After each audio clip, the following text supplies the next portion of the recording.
What's going on, everyone? So when you think about kind of the untradables on this team, obviously Victor Wembanyama. Victor Wembanyama might be the only like truly untradeable player in all of basketball. I mean, there's guys that are excited, like Steph. Like, would the Warriors ever trade Steph? Probably not, right? But would they trade Steph for Wemby? I mean, even Steph might go like, do it, right? Like, would, you think like Jokic, maybe not. He probably, you could argue, is probably the one because he's still probably got enough years in him. But Wemby's one of the guys that just like, yeah, he's untouchable. Dylan Harper, sure. I don't know if he's like untouchable, but I think, it'd take a lot. Like there's tiers, right? Like Wemby, I think, is truly untouchable. But like, Dylan Harper, Stephon Cat, like guys like that, are they truly untouchable, right? Like tomorrow, if you could get Jokic, right, for Stephon Castle and Dylan Harper, whether you want to do it or not, those Spurs would probably do that immediately, right? Like, again, the context, right? But you're not trading him for, like a Colin Sexton or something like that, right? Like there's levels to this. And then there's Luke Kornet, who might be, I mean, seriously, like he might be the second untouchable on the team. He's been so good for the Spurs during the preseason, defensively, offensively, playing off of Victor Wembanyama. So I talked about this very heavily when went and got a Luke Kornet. He's never really been his entire career. He's literally made a career as a backup, a full-time starter. He's played so well for the Spurs and has been such like a nice compliment next to Wemby. You might have to make him a full-time starter. Like genuine. Like he's been very good for them. And you have Bismack Biyombo and Kelly Olynyk, stuff like that. Also, you look at this team, right? Like the one position that I think is the most glaring is the power forward position. Like, yeah, you could go with like a Harrison Barnes at the 4. Kelly Olynyk maybe because of his floor spacing. Jeremy Sohan, I just don't think gives you the offense on a team that already has questions shooting the basketball, right? Like, I just don't know if you can go that route. Carter Bryant, I don't think is there yet, right? Like, kind of go down the list, and it's like the one position that you could fill would be the 4. Unless you start Luke Kornet at the 5 and you move Wemby to the 4. Now, I do think if you're Mitch Johnson, right? I think it should be judged according to matchups, right? So I think if you have the right matchup, say, a Memphis, right, with Zach Edey and Triple J, right? I think that makes sense to go Luke Kornet and a Victor Wembanyama, right? You have Luke Kornet Bane with Zach Edey, take the pressure off of Victor Wembanyama, the wear and tear off of Victor Wembanyama, and then he could guard Triple J, right? But if you're playing a team like, say, the Warriors, it might make more sense to go kind of, 2-6-8 guys and then Wemby at the 5, right? Like, I just think you would do it according to matchups. But like Luke Kornet gave the Spurs exactly what this team needed as far as a backup center and a guy that could start in a pinch. Gives you that rim protection. Is one of the best in the league every year in that regard. Opponent field goal percentage and all that stuff.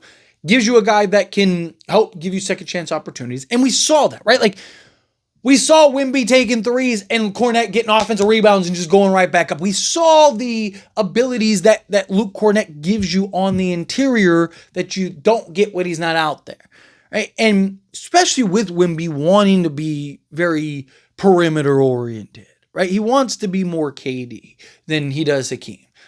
And so, to me, I talked about this all offseason, right? It makes sense to kind of, at least a good amount of the time, have a guy in Luke Kornet that can slot and plop down there to where you can get him the basketball and he can kind of, do his thing. He can make some plays out of the post. He can kind of score over either shoulder, but also just be there as another rim protector so Wemby can now defend out on the perimeter and all the ground he covers, right? Also be that help defender, that weak side help, right? But also gives you that guy that can give you second chance points, get offensive rebounds, kickouts, all those things, right? Like it gives you that versatility that you don't really get and you didn't really have last year.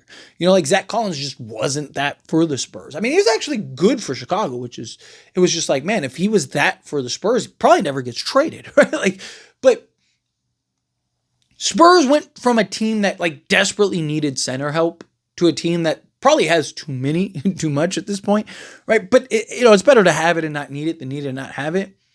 And again, because we've seen how good Luke Kornet and Victor Wembanyama can play off of each other, it really, again, opens that door to like, hey, here's two big lineups that many teams aren't even going to be able to match up with, right? Because, Wemby's offensive versatility, which, again, I'm not a fan of him taking 10 threes a game, but I do want him to be versatile, right? Like, just like I don't want him being primarily a three-point shooter, I don't want him to be just primarily a post-up player either, right? Like, I want that array. I want him to be a three-level scorer. Yes, when he's open, he got the three ball, let him fly. If he's shooting the lights out, let it fly, right? But, like, at times, take guys off the dribble, operate in the mid-range, right? Like, we've seen him just, look, Wemby's ridiculous.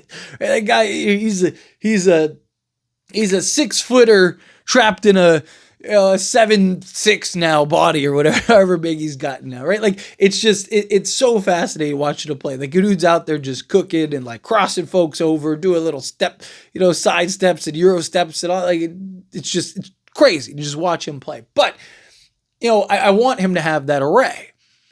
But like, when he is playing more perimeter, again, it helps to have a guy in, a Luke Kornet. It gives you different looks.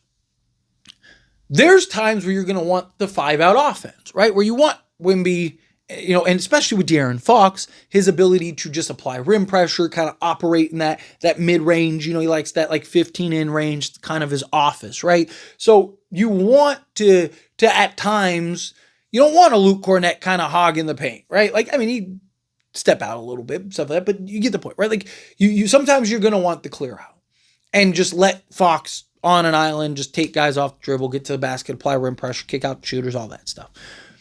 And then there's going to be times where, again, you want to be as chameleon-like as possible. You want to be able to kind of, fit in based on matchups or mismatches or whatever, right? Like, you know what, this game, this is really working. Let's stick with it. Right? Hey, we're playing, like I said, the Warriors. Let's go Wemby at the 5. Hey, we're playing Memphis. Let's go with, or Minnesota. Let's go with, or if the Knicks go with, Mitch Robinson and Karl Anthony Towns. Boom, Wemby on Cat, Kornet on Robinson, right? Boom. You want to be able to be that chameleon-like. And I do think Luke Kornet really helps this team be chameleon-like. Right? So we'll see. We'll see how it all plays out. But anyway, as always, this is a discussion. I pass a question to you. Let me know your thoughts and opinions down in the comments. That being said, if you haven't liked this video, hit that like button. Helps me a lot. It's me enjoy these types of videos, and I truly appreciate it. Not subscribe to the channel, hit that subscribe button. Turn on the bell notifications. Appreciate y'all. See you in the next one. Thank you.